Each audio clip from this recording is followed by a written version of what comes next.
Listo, muchachos. Entonces vamos a dar inicio a este curso Sofos XG Principios Básicos de Virtualización. Como les comentaba, debemos tener claro inicialmente qué es un hipervisor.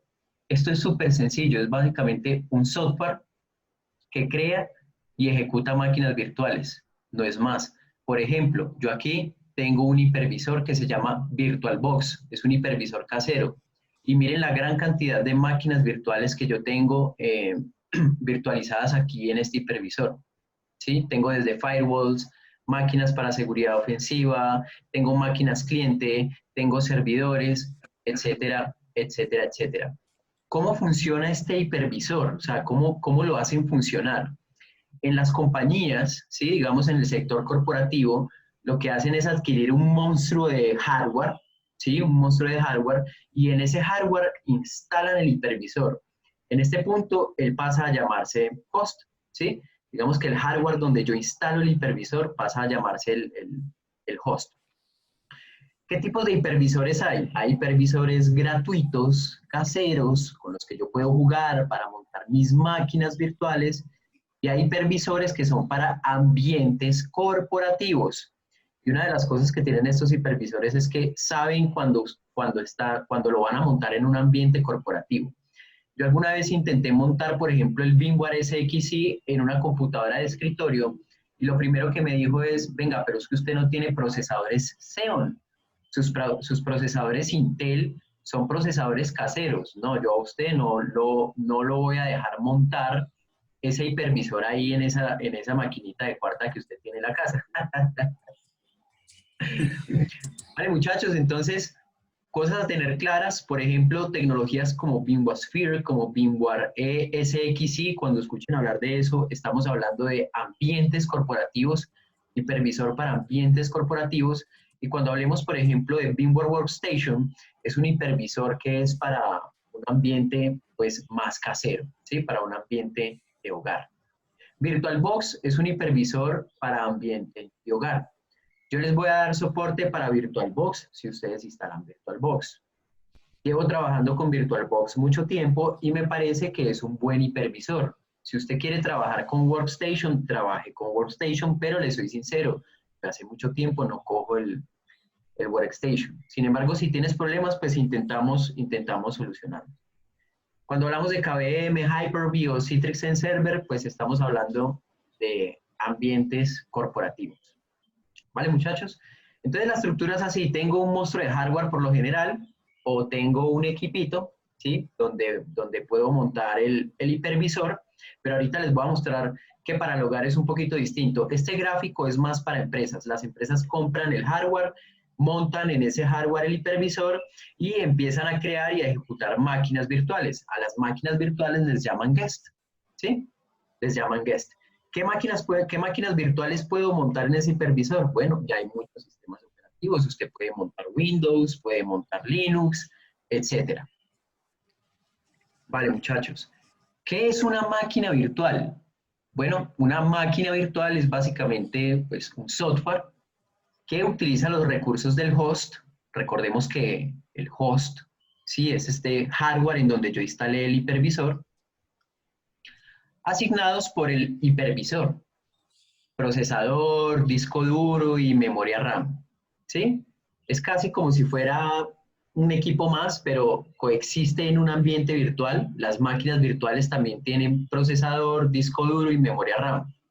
Pero esas máquinas virtuales utilizan el procesador, disco duro y memoria RAM de la máquina real, el host.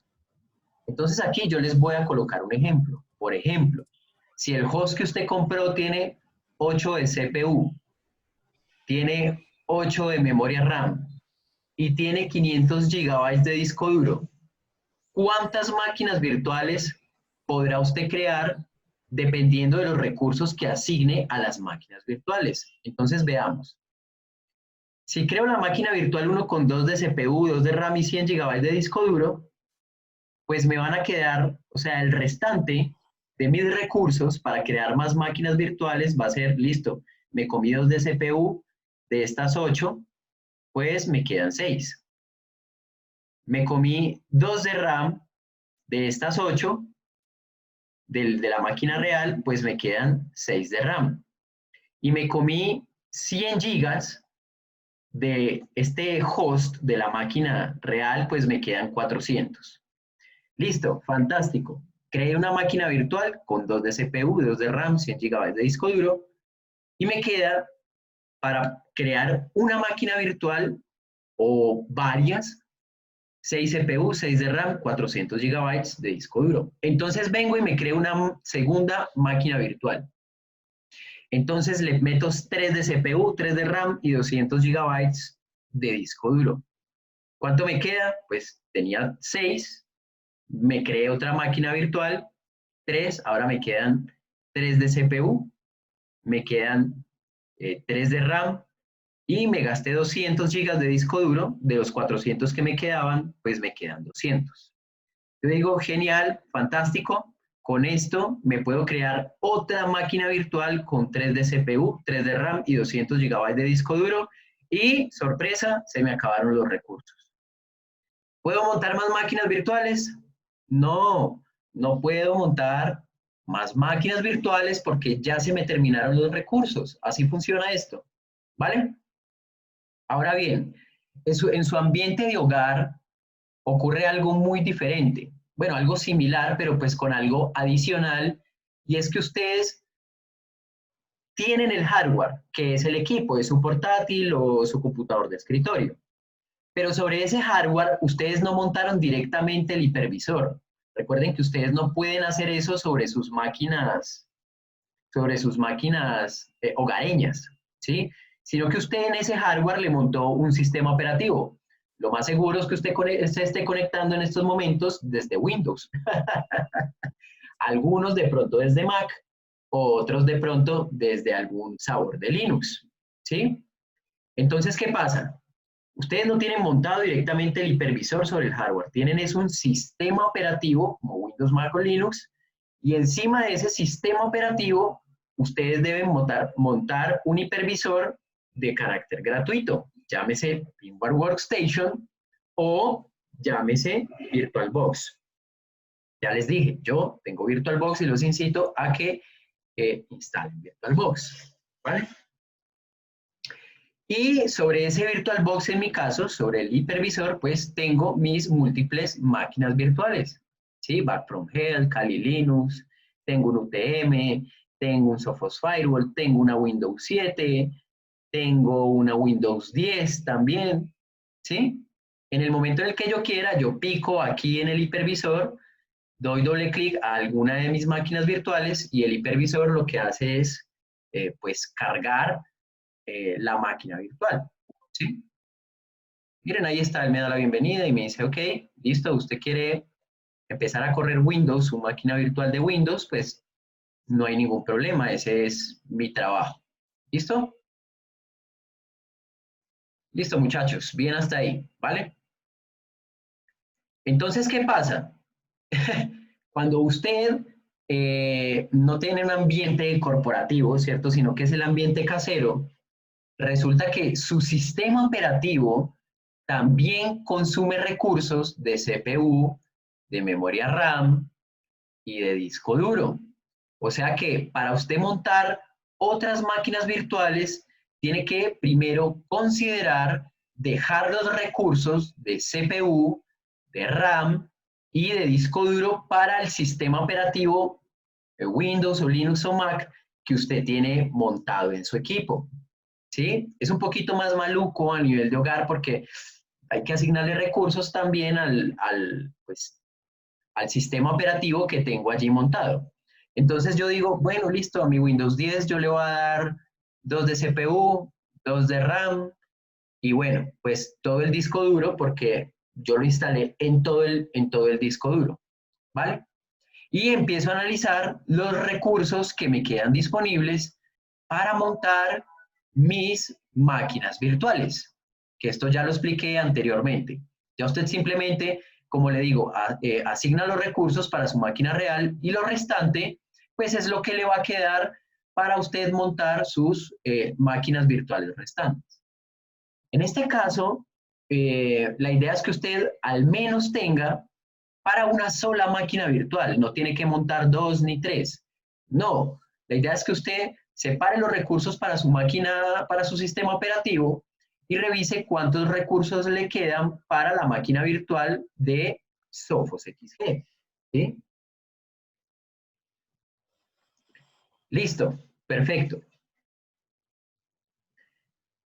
Un concepto muy importante en la virtualización son los adaptadores virtuales. Ustedes tienen que dominar 3 conceptos a la hora de virtualizar. ¿Sí? Entonces, un tipo de adaptador virtual es el modo bridge o adaptador puente. ¿Por qué 2 nombres? Porque en VirtualBox a veces aparece bridge o en Workstation a veces aparece de una forma y de otra, ¿sí? Entonces, para que no se vayan a confundir, sea que estén en Workstation o en VirtualBox, puede que aparezca modo bridge o modo adaptador puente. ¿Listo? ¿Cómo funciona el modo bridge o el modo adaptador puente? Muchachos, muy sencillo. En su casa, usted tiene un routercito que le dio su proveedor de servicios o ISP, Internet Service Provider, ¿sí? Que puede que sea UNE, Claro, Telmex, Movistar, Mediacommerce, no sé, dependiendo del país, usted puede que tenga uno u otro. Regularmente estos aparatos entregan utilizando un protocolo llamado DHCP, direccionamiento dinámico a sus adaptadores de red, ¿sí?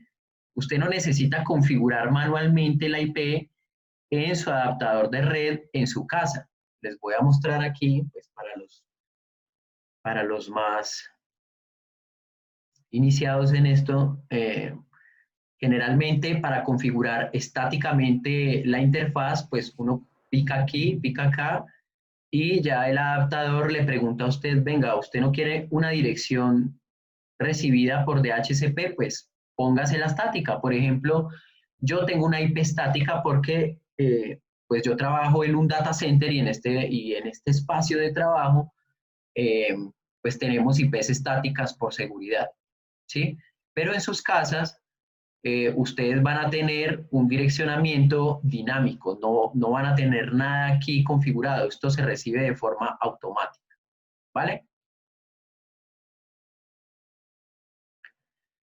Entonces, muchachos, cuando ustedes crean una máquina virtual y esa máquina virtual tiene su adaptador en modo bridge o en modo adaptador puente, es casi como si yo tuviera una máquina en el mismo segmento de red. Miren que mi máquina virtual eh, recibe un direccionamiento IP 192.168.131 y está en el mismo segmento de red de la máquina real, que es la 192.168.130. Para mostrárselos de otra forma, esto es lo que ocurre en el mundo real cuando usted configura una máquina virtual en modo bridge o adaptador puente. Es casi como si usted tuviera 2 máquinas en la misma red. Es como que usted compra un computador nuevo y lo conectó al switch y ahora tiene 2 computadores. Tiene el host y su computadora nueva. Así se ve en el mundo real el modo bridge o adaptador puente. Se ve como si usted tuviera 2 equipos en el mismo segmento de red, ¿sí? Por eso se llama bridge o por eso se llama puente, porque queda puenteado con el adaptador de su máquina real. Si su máquina real está en esta red y usted colocó su máquina virtual en modo bridge con el adaptador de su máquina real, pues la máquina virtual pasa a estar en el mismo segmento de red de la máquina real. Es como si fueran 2 equipos en el mismo segmento de red. Muchachos, ¿tienen preguntas sobre el modo bridge? No. ¿Está claro el modo bridge? Sí. Sí, sí está claro, perfectamente. Ok, muchachos, muy bien. Vamos a hablar del siguiente modo en el que podemos configurar un adaptador virtual. El siguiente modo se llama NAT, que viene de Network Address Translation, traslación de direcciones de red. Pero para poder entender el modo NAT, tenemos que entender el modelo OSI, ¿sí? Ese modelo que vimos hace los años de UPA por allá en la universidad, nos enseñaba que los paquetes, digamos, de datos viajaban en un esquema de 7 capas, las 7 capas del modelo OSI. Les recuerdo que el modelo OSI es la capa física, enlace de datos, la capa de red, transporte, ¿sí? La capa de sesión, presentación y aplicación. Pero resulta que en la capa de red los paquetes se ven así, muchachos. Miren, en la capa de red los paquetes se ven así. Cuando un equipo hace una petición a un servidor en Internet, siempre en la capa de red tiene una dirección IP de origen, que es desde donde sale el paquete, y una dirección IP de destino, que es la dirección IP del servidor a donde yo quiero llegar. Mostrándolo más gráficamente, mírenlo, aquí está. Por ejemplo, si esta nena que tengo yo aquí, ¿sí? Esta nena que tengo yo aquí se encuentra detrás de un firewall. Por lo general, los equipos que están detrás de un firewall les configuran IPs privadas, ¿sí? IPs como las que recibimos nosotros en el hogar. 192, 168XX, 10.0.0.0 máscara 8 o 172.16 a 172.31.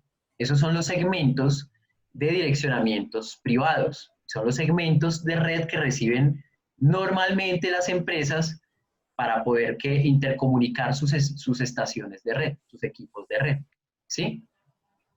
Pero entonces, muchachos, resulta que este equipo, miren que cuando, por ejemplo, yo me voy a conectar a la bbc.com, yo quiero ir a este servidor a consultar las noticias. Entonces, este equipo, que tiene la IP de origen 192.168.1.30, y se dirige a la IP de destino 151.101.248.81, que es la IP pública de la BBC, ¿sí? Así se vería el paquete IP. Dirección IP de origen, la 130.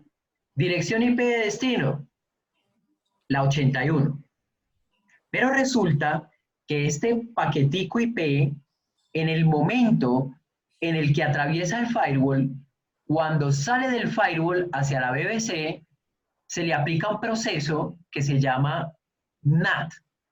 Específicamente, se le aplica algo llamado Source NAT.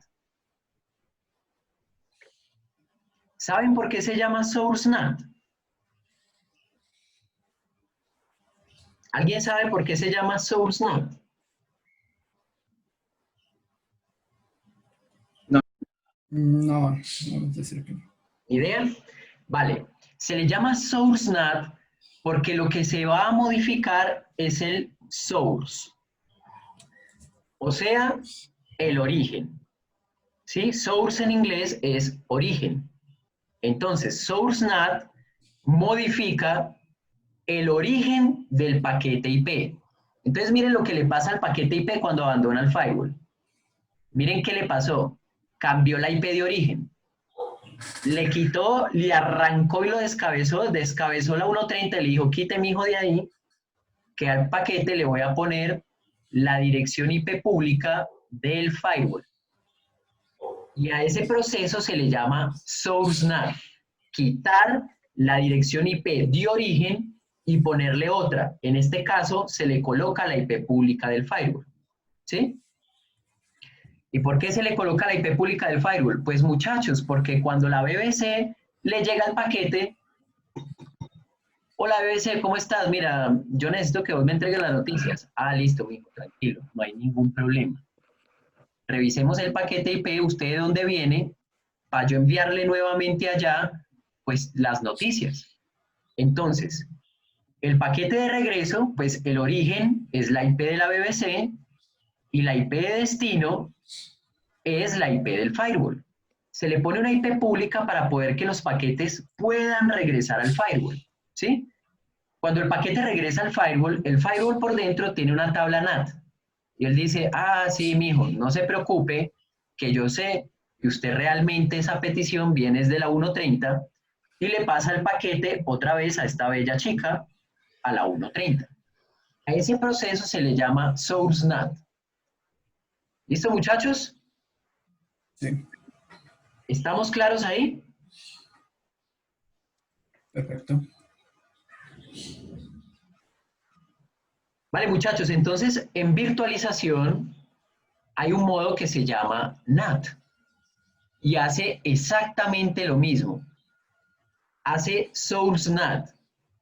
Entonces, si yo tengo una máquina virtual con un adaptador en modo NAT, así se vería como si estuviera por debajo de la máquina real, por debajo del host. Si, por ejemplo, yo quiero conectarme desde la máquina virtual al PC2, les hago una pregunta. La PC2 vería que la petición viene ¿de dónde? ¿De la 172.16.1.40 o de la 192.168.1.30? ¿Qué creen ustedes que ocurriría en modo NAT? Muy bien, Juan Carlos. La petición se ve desde la 1.30. ¿Por qué? Porque el paquete IP sale de la 1.40. Pero como está en modo NAT, cuando pasa por el host para salir, ¿cierto? Para salir por acá, se le aplica el proceso de source NAT y se le quita la IP de origen y se le coloca la nueva IP de origen del host, de la máquina real. Por eso, cuando la petición llega a la PC2 dice, mira, el 1.30 me está hablando. Bueno, cuando el paquete regresa al 1.30 y en la tabla de NAT del 1.30 reenvía los paquetes a la máquina virtual, a la 1.40. Muchachos, ¿cuándo sirve tener una máquina virtual en modo NAT? Por ejemplo, nosotros muchas veces cuando hacemos procesos de ethical hacking, llegamos a una infraestructura y al ingeniero le pedimos dos IPs. Le pedimos la IP para el host y le pedimos la IP para la máquina virtual del Kali Linux, que es la máquina virtual que va a atacar. Entonces el ingeniero me dice, ingeniero, no, mira que se nos acabó el pool de direcciones. Solo puedo darle una IP. Solo puedo darle una IP. Entonces, ¿yo qué hago? Yo vengo acá y le asigno a mi máquina real la única IP que él podía darme. Y a la máquina virtual la coloco en modo NAT, la coloco por debajo de la máquina real. De forma que yo a mi máquina virtual le pueda asignar el direccionamiento IP que a mí se me dé la regalada de infeliz gana. Y ya cuando vaya a atacar el resto de equipos, por ejemplo el PC2, ellos salen todos por la única IP que me pudo dar el ingeniero de la infraestructura. Muchachos, ¿hay preguntas en el modo NAT?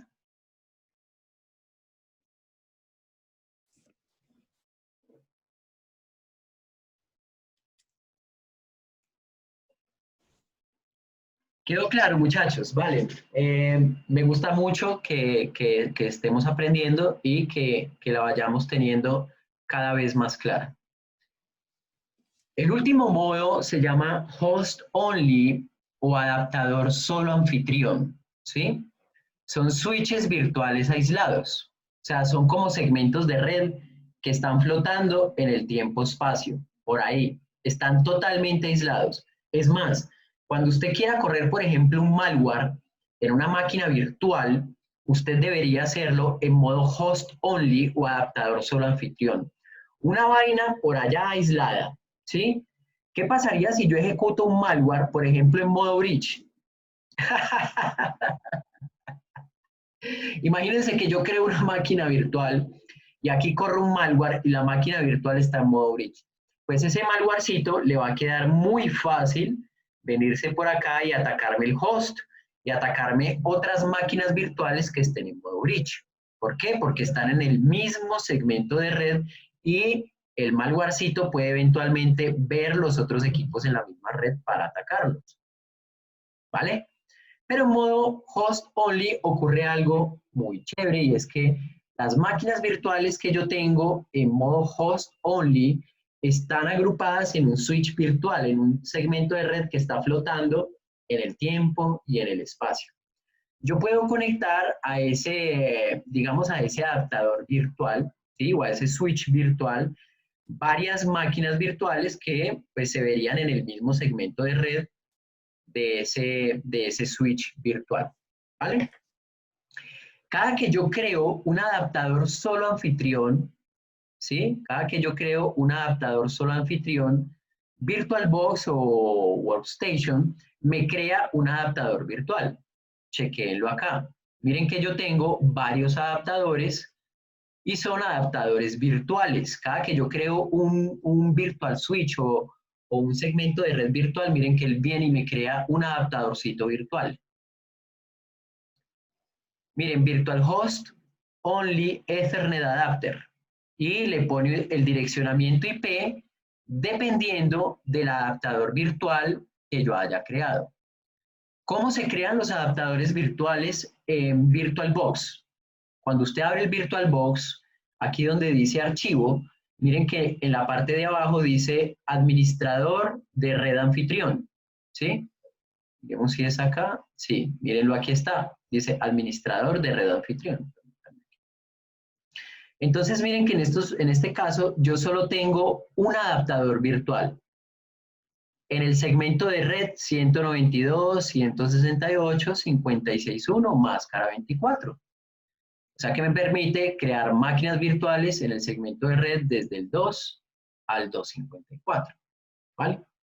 Pero ustedes pueden crear múltiples adaptadores virtuales. Yo puedo crear aquí, picar acá y crear otro adaptador de red, otro como switch virtual, ¿vale? Permítame un segundo. VirtualBox Interface, yo le doy que sí y chequéenlo. Él en ese momento, pues en este momento está creando un adaptador host only. Démosle un segundito.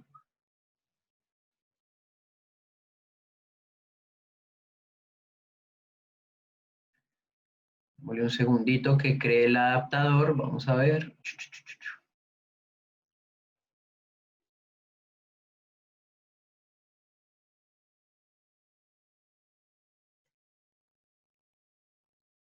¡Oh! Listo, ahí está. Mírenlo. Virtual Host Only Ethernet Adapter número 2. Y miren que es un segmento de red totalmente diferente al de arriba. 192, 168, 76 y este es 56. Son dos segmentos de red totalmente aislados. Ahora miremos algo, miremos si me creo el Host Only Ethernet Adapter 2. Vamos a mirar.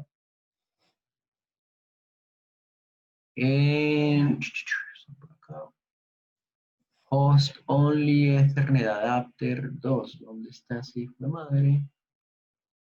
Este es el sales. Host Only Ethernet Adapter.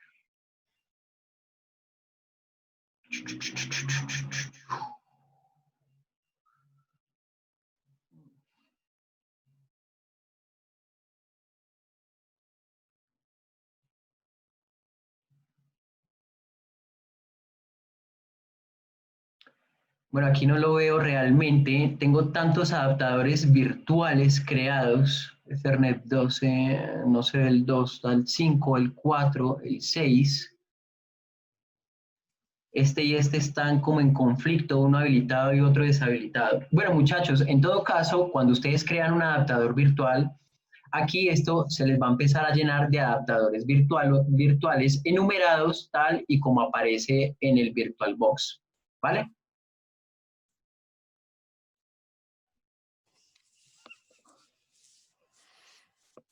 Entonces ya saben, archivo, administrador de red anfitrión y aquí pueden crear sus adaptadores de red virtuales. No permitan que se convierta en un zaperote como yo lo tengo, de tantas pruebas, tengo un montón de adaptadores virtuales, unos eliminados, otros no, bueno. Listo, muchachos, entonces esta parte es clara, ¿cierto? Los adaptadores virtuales son como una especie de switches virtuales aislados donde yo puedo conectar múltiples máquinas virtuales y es importante que cada adaptador virtual o switch virtual aislado pues pertenezca a un segmento de red totalmente diferente. ¿Cuándo tiene esto sentido? Cuando yo monto una máquina virtual, como por ejemplo un firewall que tiene múltiples interfaces. No tiene mucho sentido cuando yo monto una sola máquina virtual, ¿cierto? Pues, ¿para qué la voy a meter en modo host only? De pronto si le voy a instalar malware o algo así que yo necesito tenerla totalmente aislada. Miren este esquema. Yo monto una máquina virtual de Sophos, ¿sí? De Sophos Firewall, que tiene múltiples interfaces. Pues digamos que el firewall uno lo implementa para que al menos tenga 3 interfaces. Una que es la WAN, que es por donde yo le voy a dar internet al Sophos.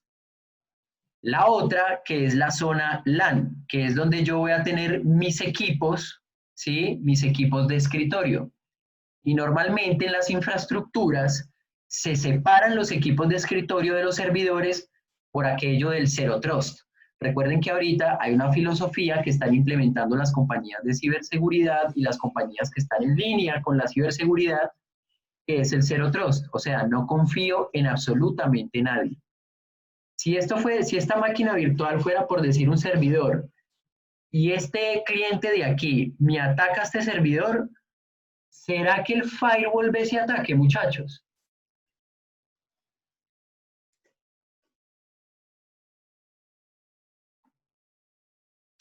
Exacto, Juan Carlos. El firewall no ve ese ataque. ¿Por qué? Porque el ataque sale de esta máquina, pasa por este enlace, llega al switch, en el switch dice, ah, sí, claro, el equipo que usted va a atacar, señor, está justo pegado de mí, justo pegado del switch, bien puede atáquelo. El firewall nunca se da cuenta de ese ataque. Por eso Zero Trust dice, no, venga, señor, usted no puede hacer eso en una infraestructura, eso ya está mandado a recoger.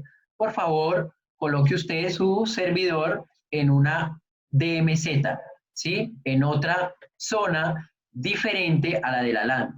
De forma de que el atacante, si va a atacar, esto viene al switch, esto viene por este enlace, llega al firewall, el firewall dice, ah, bueno, sí, pues el servidor está en esta red, pero venga, mijo, déjeme, yo analizo qué es lo que usted está haciendo, porque eso que usted está haciendo parece un ataque y yo la verdad no le voy a permitir que usted haga eso. Para eso es la DNC. Volviendo al tema de la virtualización, muchachos, miren que yo tenía en el anterior slide una red 10.0.1.0 aislada y una red 172.21.00 aisladas totalmente, estaban en el tiempo y en el espacio. Pero cuando yo creo un firewall, miren que yo, digamos que voy a configurar estas 3 interfaces y en esta interfaz yo la configuro en modo host only, ¿sí? Y la conecto a este switch virtual en esta interfaz del firewall. Y en otra interfaz, porque una de las reglas del firewall es que cada interfaz debe ser un segmento de red diferente, aislado. Por eso es que se adapta mucho esta modalidad de host only con los firewall, porque me permite agregar a mi máquina virtual segmentos de red aislados y que el firewall se encargue de enrutarme el tráfico que viene de una zona hacia otra zona. ¿Listo? Entonces, muchachos, el objetivo para ustedes es que ustedes monten la máquina virtual, ¿sí? Sophos tiene una particularidad y es que por defecto en la interfaz 0, ¿sí? Viene la LAN y en la interfaz 1 viene la WAN. No es al revés. Ahora les voy a explicar esa parte, ¿sí? Entonces, en la interfaz 0 viene la WAN. Esa interfaz 0, que es la que yo necesito que el tráfico salga a Internet, la puedo colocar en modo bridge. ¿En modo bridge con quién? En modo bridge con mi routercito de ISP. ¿Para qué? Para que le entregue direccionamiento a esa interfaz de forma que esa interfaz pueda salir a Internet. O sea, le entregue todo esto, IP, máscara, el gateway, los DNS, todo. ¿Sí? Eso sería esta interfaz. esta interfaz estaría en modo bridge para que reciba todas las características de una IP que sale a internet, IP, máscara y gateway. Esta interfaz de aquí no lleva gateway. Las interfaces de un firewall que no son de internet nunca llevan el gateway configurado. O sea, esta interfaz de aquí nunca lleva algo como IP, máscara y gateway para salir. No, jamás. Simplemente lleva una IP, una sola IP. Y usted la configura por defecto. Sophos viene en la LAN en este segmento de red, 172.16.16. Esperen un segundo. Sophos viene por defecto en este segmento de red. Y en la LAN ya saben que vamos a recibir DHCP del routercito casero que ustedes tengan en la casa. ¿Vale? En nuestro ejercicio nosotros no vamos a utilizar una DMZ. Esto no, porque esto es un curso básico de network y de web. Y lo único que vamos a hacer es o configurar un adaptador de red en modo host only y crear una máquina virtual de Windows 7 si tienen los recursos. Si no, les voy a enseñar una técnica para sacar su máquina real a través de la máquina virtual de forma de que no tengan que crear una máquina virtual adicional. ¿Vale? Muchachos, ¿quedó claro el modo host only o adaptador solo anfitrión? ¿Sí? Aquí en la parte final, para que ustedes vean las características de su host, es bastante sencillo. Se van al panel de control, sistema y seguridad, sistema. Miren que, por ejemplo, mi equipo tiene 16 GB utilizables. Es un Windows 10 Enterprise, ¿vale? Para ver la parte de los procesadores, ahí mismo pican en administrador de dispositivos y les va a mostrar el número de procesadores que ustedes pueden utilizar en sus máquinas virtuales. Por ejemplo, yo aquí tengo 8 procesadores para asignar al menos 2 a mi máquina real y los otros 6 a distintas máquinas virtuales. Yo podría tener eventualmente hasta un máximo de 6 máquinas virtuales más en mi equipo, ¿sí? Y en la parte de este equipo, ¿sí? Esto ustedes ya lo conocen, la parte donde están sus discos duros, pues ustedes miran cuánto tienen disponible de su disco duro para que de su disco duro de su máquina real, pues ustedes puedan asignar partes de ese disco duro a sus máquinas virtuales. Por ejemplo, aquí yo tengo 153 GB disponibles de 973 GB, o sea que yo podría crearme una maquinita virtual divinamente de 30 GB y me sobraría un resto. ¿Listo, muchachos?